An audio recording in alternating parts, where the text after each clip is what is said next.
Доброе утро, Республика! Кто встречает эту пятницу вместе с нами? Это новый день, телеканал НВК Саха. Мы вновь выходим сегодня с площади Дружбы народов города Якутска. Сегодня по календарю 2 августа и по всем народным приметам сегодня Ильин день. Вы знаете, вот я сам наблюдаю за погодой регулярно, и Ильин день – это тот день, когда 100% всегда идет дождь. Или он идет ночью, или утром, или в течение дня, но обязательно он прольется на нашу землю. Собственно говоря, как и сегодня, видим, что погода пасмурная. Ночью в Якутске шел дождь и похолодало. Чувствуется такой небольшой ветерок. И какая погода будет сегодня в целом по улусам и в городе Якутске прямо сейчас от наших синоптиков. По данным Якутского управления по гидрометеорологии и мониторингу окружающей среды, в центральных улусах утром было от плюс 10 до плюс 11, днем плюс 18, плюс 19, днем в Заречье ожидается плюс 18, плюс 21, а сейчас там плюс 9, плюс 14. На юге республики в 6 утра было плюс 10, плюс 11, днем плюс 22, плюс 26, в Вилюйских плюс 8, плюс 12 утром, а днем плюс 18, плюс 22, в Нижнеленских улусах плюс 10, плюс 12 было утром, днем плюс 19, плюс 21, в западных улусах плюс 9, плюс 16 было утром, днем плюс 23, плюс 26, в Колымандигирских улусах плюс 3, плюс 7 утром, днем плюс 6, плюс 13, в Янских улусах плюс 2, плюс 12 утром, днем плюс 8, плюс 17, на северо-западе республики плюс 6, плюс 12 утром, днем плюс 11, плюс 19. В 6 утра в Якутске температура воздуха составляла плюс 12 градусов, атмосферное давление 745 миллиметров ртутного столба. Ветер дует северо-западный, скорость 4,9 метров в секунду. А днем в столице республики ожидается плюс 19, плюс 21 и сохранится пасмурная погода.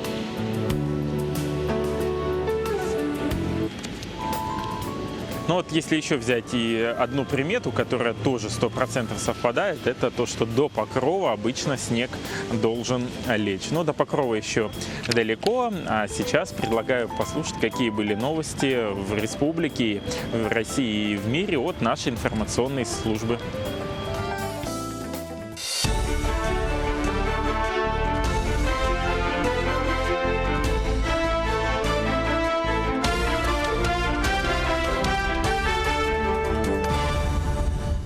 В эфире новости, в студии работает Ольга Башук. Здравствуйте. Навигация на арктических реках республики проходит в штатном режиме. Об этом заявил председатель Государственного комитета по обеспечению безопасности жизнедеятельности населения региона Дмитрий Левчиков. По линии ГУП ЖКХ республики отгружено 64% от плана, доставлено 52%. По его словам, особое внимание следует уделить доставке нефтепродуктов. Кроме этого, завершена перевозка грузов на быстро мелеющих реках Амге и Вилюю. По Амге завезено 30 тысяч тонн угля, по Вилюю доставлено 118 тысяч тонн различных грузов. Россельхознадзор запретит поставку фруктов из Китая с 10 августа. Это касается семечковых и косточковых культур. Причина – растущее число случаев поставки продукции, зараженной опасными карантинными для России объектами. Под запрет попадают сливы, яблоки, груши, персики, нектарины и так далее. По информации ведомства, в прошлом и текущем году было выявлено 48 случаев заражения карантинными объектами, которые снижают урожайность на 30–90%. Отмечается, что ведомство готово пересмотреть восстановление торговли после проведения консультаций с китайской стороной и всех необходимых проверок. В адрес приемных комиссий средних специальных учебных заведений уже поступило более 13 тысяч заявлений, а количество выделенных бюджетных мест почти 6,5 тысяч. Поэтому по некоторым направлениям, таким как педагогическое, медицинское, политехническое и промышленное дело, на одно место претендует от 12 до 15 человек. Для того, чтобы стать студентом СУЗа, большое значение имеют итоги аттестата. Кроме того, по некоторым специальностям абитуриент проходит вступительные испытания в виде тестирования. Прием документов в республике продолжится до 23 августа. В этом году в Житайском техникуме открылась новая специальность – докер-механизатор. Как мы знаем, в этом году у нас в этом направлении идет большая работа. Открыта будет судоверфь. И вот такие новые специальности будут представлены в Житайском техникуме. На базе 9 класса также у нас имеются специальности как информационная технология, то есть это программирование. В нем тоже наиболее большое количество подано заявлений. В Нюрбе, Якутске и Мирном откроют центры цифрового образования для одаренных детей IT-КУБ. В образовательных центрах школьники освоят технологию виртуальной и дополненной реальности, изучат программирование, системное администрирование, интернет-технологии, разработку мобильных приложений и робототехнику. Открытие центров запланировано с 2020 по 2022 год. Финансирование в размере свыше 43 миллионов рублей поступит из федерального и регионального бюджетов, а также из внебюджетных источников. Пианист, педагог и композитор Виктор Климин встретился с поклонниками своего творчества. Он приехал из Америки, где ныне и проживает. Встреча прошла в неформальной дружеской обстановке, душевные разговоры и лирическая музыка. Якутская публика знает Климина как автора музыки к спектаклям «Созвездие Марии» и «Два берега одной победы», поставленные в Русском театре имени Пушкина. Сейчас Виктор живет в США и выступает в престижных залах по всему миру, исполняет классические и собственные сочинения. У него много учеников и последователей. У меня просто живет здесь моя вторая мама. Вот, и возраст уже очень большой, поэтому для меня очень важно не упустить момент. Я все время стараюсь приезжать, когда есть возможность. Раньше я зимой приезжал, иногда было такое, что зимой приезжал несколько раз. Вот. Ну а теперь, как правило, просто это уже, как говорят, не уходит с моего расписания. Сегодня, 2 августа, отмечается Ильин день. Это народно-христианский праздник. В этот день православная церковь почитает память святого пророка Илии. В православных храмах проводят богослужения в честь пророка, читают божественную литургию и устраивают крестный ход. Земледельцы молятся святому Илии, просят у него хорошего урожая, освящают церкви семена. В народе принято в этот праздник устраивать пышный обед. Хозяйки ставят на стол тушеную баранину и свинину, хлеб, лепешки. Праздничной едой угощают членов семьи, друзей и соседей. В Ильин день принято проявлять милосердие и кормить малоимущих. В продолжение темы более 1000 человек примут участие в 17-м по счету празднике Ильин день, День ВДВ в Москве. На Красной площади и улице Ильинка состоятся праздничные мероприятия, посвященные 89-й годовщине образования воздушно-десантных войск, которые будут проводиться совместно с храмом пророка Божия Илии. В программе праздника выступления сводного оркестра воздушно-десантных войск, показательные выступления роты почетного караула Рязанского, гвардейского высшего воздушно-десантного командного училища и многое другое. Таковы были новости к этому часу. Оставайтесь с нами.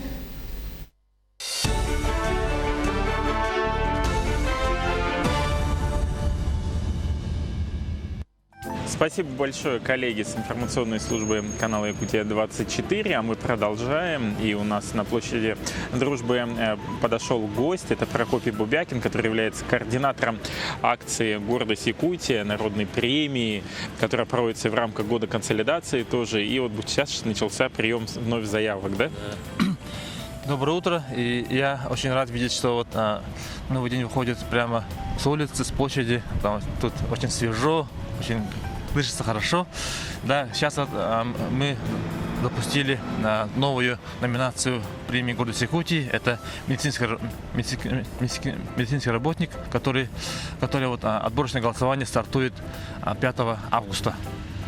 Вот что это за премия «Гордость Якутии»? Мы слышали много, что это вызвало большой общественный резонанс. Люди голосовали, по WhatsApp распространяли слова поддержки, ссылки, как голосовать надо. Вот кто был инициатором и какие еще планируются номинации?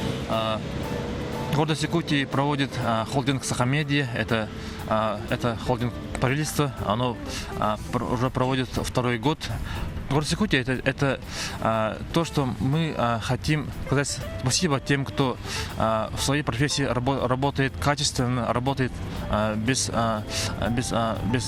каких-то своих других ожиданий, чисто работает на своей профессии, будь то это электрик, это промышленник, врач, учитель, предприниматель. Вот в этом году мы провели 5 номинаций. Это первым было эколог-доброволец был, потом пошел народный дипломат, а также предприниматель. И сейчас вот время пришло именно медицинского работника. И мы здесь собираем заявки от всех медицинских работников. Это медбрат, медсестра, врач, гинеколог. Все медицинские работники могут подать нам заявку и принять участие в голосовании. И мы голосование проводим в 2 этапа. Первая неделя это идет отборочное голосование, там люди голосуют за своих фаворитов. А потом 5 финалистов, то есть кто набрал больше всего голосов, 5 человек, мы их переводим в финал, и там уже более жаркая битва идет уже на финале. А как подать заявку? Подать заявку можно очень просто. Там нужно всего лишь отправить фотографию, свою фамилию, имя, отчество, свою должность и коротко о себе, где работаешь и как видишь будущее своей профессии. И отправить на нашу почту gordost-Якутия@mail.ru. Все есть на сайте ЕСЯ. Наши новости выходят на сайте ЕСЯ. Все там можно видеть, где в отделе спецпроекты «Гордость Якутии». А вот когда было самое рекордное количество голосов?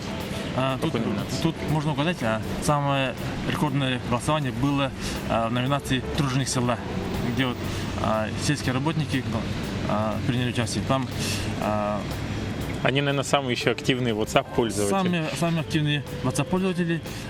В этой номинации выиграл из Усаданского улуса село Сотинцы Владислав Мандовской. Он там набрал более 30 тысяч голосов. И второе место занял масс-рестлер из Самги Анатолий Баишев. И там очень много голосовали, очень такое вот жаркое было голосование. Даже было много голосов в отборочном этапе, и в финале, конечно, было очень много голосов. И мы очень рады, что все якутяне приняли участие в этом голосовании. И тут можно заметить, что голоса приходят не только из Якутии, а из России, даже за рубежом. Люди очень сильно голосуют. Телефоны есть у всех, WhatsApp, Viber, Instagram есть у всех. И мы в прошлом году по итогам прошлого года выпустили такой буклет «Гордость Якутии». Здесь вошли все наши победители прошлого года. Здесь у нас все открыто, и, допустим, здесь есть механизмы нашего голосования, кто номинации, механизмы и наши прошлогодние победители. Мы тут выпустили. Все, спасибо большое, Прокопий, что подошли к нам сюда, на площадь Дружбы. Хочется пожелать интересного проведения гордости Якутии в этом году в рамках года консолидации, чтобы были яркие личности и такая же жаркая битва, как обычно. Спасибо, я вам дарю вот этот один свой билет. Спасибо большое, очень приятно. До свидания. А мы продолжаем. Что нужно знать перед тем, как поехать в путешествие с детьми? Многие знают, чтобы выехать за пределами родной страны, необходимо оформить согласие. И достаточно его оформления у нотариуса. Какие еще есть нюансы в нашем следующем сюжете? Всего, конечно, нужно определиться с направлением и собрать все нужные документы. Вопросов нет, если едете всей семьей. Главное – захватить паспорта, российские и заграничные, и свидетельство о рождении ребенка. А что же делать, если ребенок собрался в путешествие с любимой бабушкой или другим родственником? Семейным кодексом Российской Федерации предусмотрено, что вот законные представители, то бишь родители, несут ответственность за жизнь, здоровье, и несовершеннолетнего несут ответственность за него. А в случае, если он выезжает с посторонним лицом, с другим родственником, либо с сопровождающим группы, необходимо нотариально оформленное согласие родителей, законных представителей. Желательно сделать это все заблаговременно, то есть в соответствии опять-таки с этим же законом о порядке выезда из Российской Федерации, въезда в Российскую Федерацию.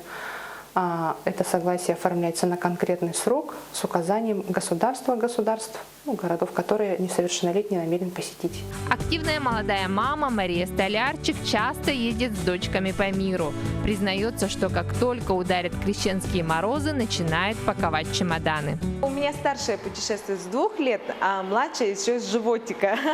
Младшая сейчас 1 год. В прошлом году во время путешествия ей было 8 месяцев всего. Она была на грудном вскармливании, поэтому по части самолета было очень хорошо. До прошлого года всегда выезжали на остров Самуи, королевство Таиланд. А с прошлого года мы более расширили географию и стали путешествовать по сложному маршруту. Мы отсюда полетели в Гонконг, потом посетили Сингапур, Малайзию. Основной отдых у нас был на острове Лангкави, это Малайзия. И затем мы завершили наше путешествие Вьетнамом, в Ничанге. Муж по своей должности не имеет возможности с нами путешествовать, поэтому он всегда у нас остается, да? Но, как правило, ни разрешений, ничего не требует, как в международных рейсах, так и в местных. Так, если ребенок едет с одним из родителей, как правило, не требуется согласия второго родителя. Но и тут есть свои нюансы. Но следует уточнять куда ребенок собирается, в тех странах, в консульствах, посольствах, бывает, что и требуется согласие, даже если ребенок едет со вторым родителем. Но если, допустим, они в разводе, то в любом случае, если они общаются, все равно требуется согласие. Если они совсем абсолютно не общаются, то это уже получается на усмотрение, в каждой конкретной ситуации. Если родитель не согласен на выезд своего, чтобы ребенок выезжал, да, он имеет право пойти в органы МВД и заявление написать соответствующее о том, что он возражает против выезда своего ребенка. То есть в данном случае нужно поинтересоваться, имеется ли от второго родителя такое вот заявление в органах МВД. Чтобы оформить согласие на выезд ребенка, достаточно обратиться к ближайшему нотариусу. На нынешний год фиксированный тариф на оформление согласия по республике составляет 2300 рублей. Путешествуйте с удовольствием. Мария Павлова, Дмитрий Сергучев. Новый день. Еще полезная информация. Многие, наверное, слышали, что с августа вступает в силу ряд законов, которые регулируют различные сферы нашей жизни, от страхования жилья и регистрации автомобилей до правил ввоза фруктов в нашу страну. Подробнее в нашем следующем сюжете. 1 августа начался ежегодный перерасчет пенсий работающим пенсионерам. Сумма в каждом случае будет назначена индивидуально. Она зависит от взносов, зарплаты за прошлый год и срока выхода на пенсию. Максимальный размер надбавки в этом году равен 3 баллам. По данным Пенсионного фонда, работать продолжает каждый 5-й пенсионер. С 1 августа для внесения изменений в записи ЕГРН и Единый государственный реестр недвижимости при оформлении ипотечных каникул не нужно платить госпошлину. Сам закон об ипотечных каникулах вступил в силу 31 июля. В соответствии с ним заемщик, попавший в трудную жизненную ситуацию, может потребовать у банка приостановить платежи на срок до полугода. И это не будет считаться просрочкой. Общая сумма по процентам при этом увеличится. Полученная материальная выгода освобождается от НДФЛ. С 4 августа для регистрации автомобиля не нужно будет приезжать в ГИБДД. Оформлять документы разрешат через производителя или официального дилера. Кроме того, изменится порядок изготовления номерных знаков. Этим займутся частные компании под контролем МВД. Назначать сочетание цифр и букв по-прежнему будут в ГИБДД. Также с 4 августа в платежные документы за оказание услуг ЖКХ добавят строку о страховании недвижимости от чрезвычайных ситуаций. Страховые риски, техногенные или природные бедствия будут устанавливать на уровне регионов. Оплата взноса будет добровольной. С 6 августа вводится административная ответственность для работодателей за отказ сотруднику в выборе банка, на карту которого он получает зарплату. Само зарплатное рабство было отменено в 2014 году. Ответственность за нарушение права работников на выбор кредитной организации вводится впервые. Для физлиц штраф составит от 1 до 5 тысяч рублей, для юрлиц от 30 до 50 тысяч рублей. Также с 6 августа августа за создание препятствий для работы медиков будет грозить ответственность.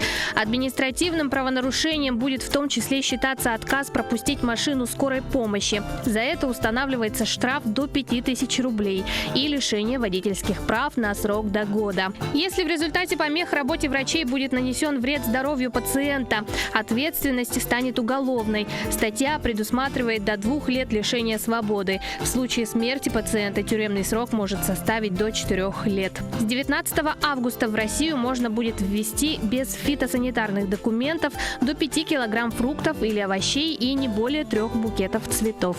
Требование будет действовать и для всех почтовых отправлений. Катя за то, что дала такую обширную информацию о изменениях в законодательстве, а мы продолжаем. И к нам сегодня на площадь Дружбы подошла очень активная молодежная команда в лице группы Snow Voice. Я рад их представить. Это Михаил Кычкин, Андрей Говоров и Эрхан Попов. Доброе утро. Вы буквально вчера прилетели с Азербайджана, где выступали на интересном фестивале «Жара». И причем вы выступали вместе со звездами российской эстрады. Это была Ирина Нельсон, которая участница группы «Рефлекс», знаменитой 2000-х. Да, многие от нее фанатели и до сих пор продолжают. Какие впечатления от Азербайджана, где удалось побывать и каким образом вы там вообще очутились? Да, впечатления незабываемые, эмоции через край, потому что попасть на такой международный фестиваль для нас это большое достижение, и вообще для нас это очень много значит, потому что мы в начале этого лета выпустили нашу песню «Ангел земной», которая вышла под лейблом «Жара», и мы с ними заключили контракт, и таким образом они учат нас, показывают нам на примере, как все должно выглядеть, к чему мы должны стремиться, чего мы должны достичь, и конечно, мы в восторге от города Баку самого. Было очень жарко.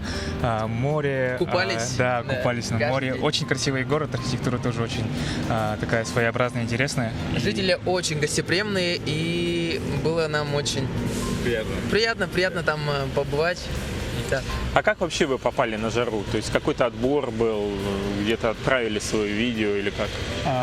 Как я сказал, мы подписали с ними контракт.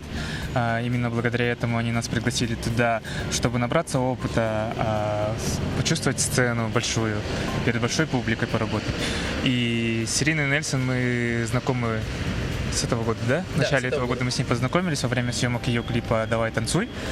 С тех пор у нас зародилась такая дружба, и творческий тандем у нас образовался, и мы постоянно друг другу помогаем всячески, выступаем и так далее.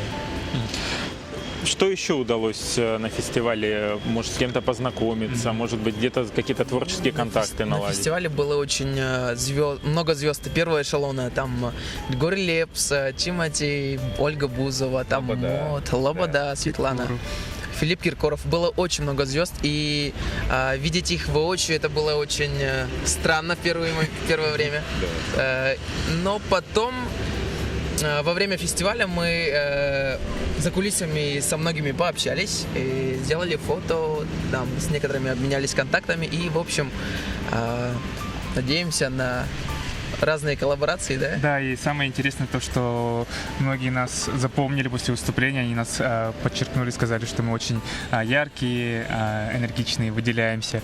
И это очень стало приятно, такое прям, не знаю, чувство непередаваемое, в общем, да. Самый закаленный Андрей, видимо, да? Он даже сейчас в футболке. Как водичка была в море? Водичка очень-очень соленая была. Я, получается, впервые побывал за границей, и на море тоже. Море Каспийское море. И было очень круто, на самом деле. И было очень тепло, вода теплая. Да. И сейчас, наверное, а ночью плюс 27, плюс 28, а днем 34. То есть нет такого времени, когда очень холодно. Всегда тепло и жарко, и влажно очень. А какое впечатление вообще об Азербайджане, о Баку, как о столице для отдыха? Потому что сейчас многие приглашают туда отдыхать, и видно, что активно там туризм развивается. Да, я бы с радостью, допустим, сам, поехал еще раз туда отдыхать уже в Баку. Там очень, не знаю, как сказать, прям все для отдыха, для туризма, и море, и все эти самые нужные места, не знаю, гостиницы очень хорошие у них тоже, народ очень приятный, и самое главное, всегда помогает, будь то не то чтобы работники просто, в отеле, а именно на улице самые обычные прохожие тоже всегда рады тебе помочь, встретить, и Там очень много иностранцев, очень много туристов, поэтому я думаю, что это одно из лучших мест, куда бы стоило поехать вообще отдыхать. А кухню удалось попробовать? Кухню, да, удалось попробовать. К сожалению, к моему сожалению, оно все из баранины, потому что это не очень люблю. Мне все очень понравилось, на самом деле. Но, ребята, баранина — это специфичное мясо, да, для вкуса, и поэтому ребятам не очень сильно понравилось. Да, к примеру, мы сходили в национальный ресторан, заказали очень много еды, но все пришлось съесть Серхану. А есть ли какие-то планы приехать уже на жару со своими песнями? Да. Обязательно, потому что Бахтияр — это продюсер лейбла «Жара». Он пригласил нас в следующем году, уже будучи артистами со своими песнями. Так что все впереди, и будем усердно готовиться к следующему году. Вообще, какие есть творческие планы? Потому что вот у вас были песни на якутском языке, сейчас вы выпустили ряд песен на русском языке. В каких еще жанрах планируете себя попробовать? И, может, какие-то проекты уже есть? Да, у нас есть заготовки. Это уже песни ждут своего времени, они на подходе уже. И также они выйдут под лейблом «Жара». Вот. И, конечно, мы будем пробовать еще разные направления. То есть у нас есть наш YouTube-канал, где мы постоянно пробуем делать каверы на других иностранных языках. Мы делали на корейском, на английском и даже на турецком мы уже пробовали делать. Поэтому я думаю, что это не конец, и еще много новых песен. Да, будем пробовать и так далее. А танцы? Танцы, конечно, несомненно, тоже неотъемлемая наша часть. Мы всегда танцуем, будь то просто на улице или перед выступлением, все равно. Везде танцуем, и видосы тоже будут танцевальные и так далее. Вот. YouTube-канал, он также называется, да? Snow Voice? Snow Voice, да. Подписывайтесь. Вот я это хотел сказать, чтобы подписывались на ребят, чтобы смотрели. У них уже более 12 тысяч подписчиков, которые смотрят выступления наших якутских ребят по всему миру. Хочется вам, ребят, пожелать удачи, новых творческих успехов, чтобы у вас все получалось, чтобы вы выступали не только на площадках Баку, а в целом посетили как можно больше площадок по всему миру, ну и рекламировали Якутию. Спасибо. Спасибо. На этом пятничный эфир подходит к концу. Хочется всем пожелать отличной пятницы и, соответственно, отличных выходных. Одевайтесь потеплее, ведь сегодня по народному календарю Ильин день, и все равно будет дождик и немного прохладно. Всего вам самого доброго. Пока-пока.